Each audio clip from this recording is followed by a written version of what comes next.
ये कहानी है बिहार के एक गरीब रेहड़ी वाले सोनू की। सोनू का बचपन से पढ़ने में बिल्कुल मन नहीं लगता था। उसके पिताजी एक मजदूर थे और वो दिन रात बड़ी मेहनत करके अपने बच्चों के लिए थोड़े से पैसे कमा लेते थे।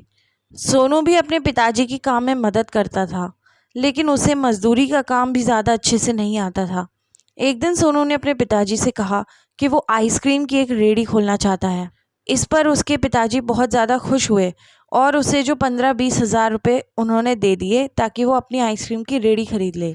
सोनू ने वो पहिए वाली रेहड़ी एक लोकल दुकानदार से खरीदी और एक लोकल जो कुल्फ़ी वाला था उसकी आइसक्रीम वो उसमें रखकर जगह जगह बेचने लगा।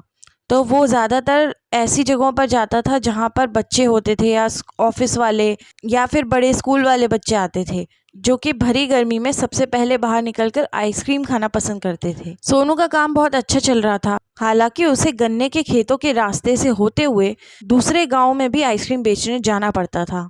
और ठीक इसी तरह एक बार वो दोपहर के समय गन्ने के खेत से गुजर रहा था। थोड़ी दूर चलने के बाद उसे एक बड़ा सा पीपल का पेड़ दिखाई दिया।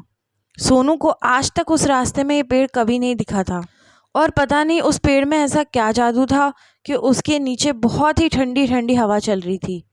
सोनू को बहुत ही अच्छा लगा और उसने वहाँ उस पेड़ के नीचे जाकर सो जाने का निर्णय लिया। जैसे ही सोनू वहाँ नीचे बैठा उसे तुरंत नींद आ गई। अगले दिन जब गांव से लोग दूसरे गांव की तरफ निकले तो उन्हें सोनू की एक रेहड़ी वहाँ पड़ी हुई दिखाई दी। आसपास कोई भी पेड़ नहीं था और सोनू को भी उस दिन के बाद से कभी नहीं देखा गया।